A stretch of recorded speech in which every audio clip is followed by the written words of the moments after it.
ಕಸ್ತೂರಿ ನಿವಾಸ ಚಿತ್ರದಿಂದ ಎಲ್ಲೇ ಇರು ಹೇಗೆ ಇರು ಎಂದೆಂದು ಮನದಲ್ಲಿ ನೀ ತುಂಬಿರುವಂತ ಸುಮಧುರವಾದ ಗೀತೆಯನ್ನು ಹಾಡೋದಿಕ್ಕೆ ಬರ್ತಾ ಇದ್ದಾರೆ ಮೈಸೂರಿನಿಂದ ಲತಾ ಅವರು.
ಲತಾ ಅವರೇ, ಮೈಸೂರು ಸಾಂಸ್ಕೃತಿಕ ನಗರಿ, ಅಲ್ಲಿಂದ ಬಂದು ಸೊಗಸಾದ ಗೀತೆಯನ್ನು ಹಾಡಿದ್ದೀರಾ.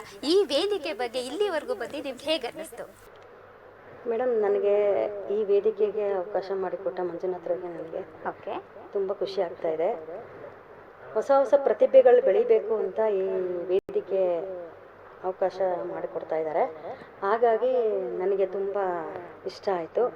ಹಾಗೂ ಮತ್ತು ನನಗೆ ಎಸ್ ಜಾನಕಮ್ಮನ ಅವರ ಹಾಡುಗಳು ಅಂದರೆ ನನಗೆ ತುಂಬ ಇಷ್ಟ. ಮತ್ತು ಅವರು ನನಗೆ ಅವಕಾಶ ಮಾಡಿಕೊಟ್ಟಾಗ ಆ ಜಾನಕಮ್ಮನ ಅವರ ಹಾಡುಗಳು ನಾನು ಹಾಡಬೇಕು ಅಂತ ನನಗೆ ಆಸೆ ಇದೆ. ಮತ್ತು ಎಲ್ಲರಿಗೂ ನಾನು ಏನು ಹೇಳೋದಂದರೆ, ನಾವಂತೂ ಸ್ವಲ್ಪ ಹಳಬ್ರು, ಹೊಸೊಬ್ಬರು ಚೆನ್ನಾಗಿ ಹಾಡಿ ಒಳ್ಳೊಳ್ಳೆ ವೇದಿಕೆಗಳನ್ನು ನೀವು ಗಳಿಸಿ ಇಂಥ ಮಂಜುನಾಥ್ ಸರ್ ಅವರಿಗೆ ಒಂದು ಅವರಿಗೆ ಧನ್ಯವಾದಗಳು ಇಷ್ಟಪಡ್ತೀರಾ? ಓಕೆ, ಇವಾಗ ನಿಮ್ಮ ಹಾಡಿನ ಬಗ್ಗೆ ನಮ್ಮ ಗುರುಗಳ ಹತ್ರ ಹೋಗೋಣ. ಆಯ್ತು ಗುರುಗಳೇ, ನಮ್ಮ ಲತಾ ಅವರು ಹೇಗೆ ಹಾಡಿದ್ರು? ಲತಾ ಅವರೇ, ಸಾಂಸ್ಕೃತಿಕ ನಗರಿ ಮೈಸೂರಿಂದ ಬಂದಿದ್ದೀರಾ. ಕಸ್ತೂರಿ ನಿವಾಸ ಚಿತ್ರದಿಂದ ಒಂದು ಅದ್ಭುತವಾದ ಗೀತೆ ಹಾಡಿದ್ದೀರಾ. ನಿಮ್ಮ ವಾಯ್ಸ್ ತುಂಬಾ ಚೆನ್ನಾಗಿದೆ, ತುಂಬಾ ಚೆನ್ನಾಗಿ ಹಾಡಿದ್ರಿ ಕೂಡ. ನಂಗೆ ತುಂಬಾ ಇಷ್ಟ ಆಯ್ತು ನಿಮ್ಮ ಪರ್ಫಾರ್ಮೆನ್ಸ್. ಓಲ್ಡ್ ಈಸ್ ಗೋಲ್ಡ್ ಅಂತ ಹೇಳ್ತಾರಲ್ಲ, ಸೊ ನಿಮ್ಮ ವಾಯ್ಸ್ ಹಾಗೆ ಗೋಲ್ಡನ್ ವಾಯ್ಸ್ ಚೆನ್ನಾಗಿದೆ. ಅದೇ ನಾನು ಕೇಳ್ಪಟ್ಟಿದ್ದೀನಿ, ನೀವು 35-40 ವರ್ಷಗಳಿಂದ ನೀವು ಈ ಒಂದು ಆರ್ಕೆಸ್ಟ್ರಾ ಒಂದು ಇದರಲ್ಲಿ ಕೆಲಸ ಮಾಡ್ತಿದ್ದೀರಾ, ನಿಮ್ಮ ಸೇವೆಯನ್ನು ಸಲ್ಲಿಸಿದ್ದೀರಾ. ಗಾಯಕಿಯಾಗಿ ಆರ್ಕೆಸ್ಟ್ರಾಗಳಲ್ಲಿ 35-40 ವರ್ಷಗಳಿಂದ ಸೇವೆ ಸಲ್ಲಿಸ್ತಾ ಬರ್ತಿದ್ದೀರಾ. ನಮ್ಮ ವೇದಿಕೆಯಲ್ಲಿ ನೀವು ಬಂದು ಹಾಡ್ತಿರೋದು ನಮಗೆ ತುಂಬಾ ಖುಷಿ ಆಗ್ತಿದೆ.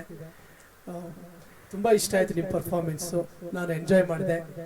ನೀವು ಎಂಜಾಯ್ ಮಾಡಿದ್ದೀರಾ ಈ ವೇದಿಕೆಯಲ್ಲಿ ಅಂತ ಅನ್ಕೊಂಡಿದ್ದೀನಿ. ಒಳ್ಳೇದಾಗ್ಲಿ, ಇನ್ನೂ ಹಲವಾರು ಅವಕಾಶಗಳು ನಿಮ್ಗೆ ಸಿಗ್ಲಿ. ನಿಮ್ಮ ಒಂದು ಸಂಗೀತ ಸೇವೆ ಈ ಕರ್ನಾಟಕದಲ್ಲಿ ಇದು ಸದಾ ಇದೇ ರೀತಿ ಮುಂದುವರಿಲಿ ಅಂತ ಹೇಳ್ತಾ ಧನ್ಯವಾದಗಳು. Thank you sir.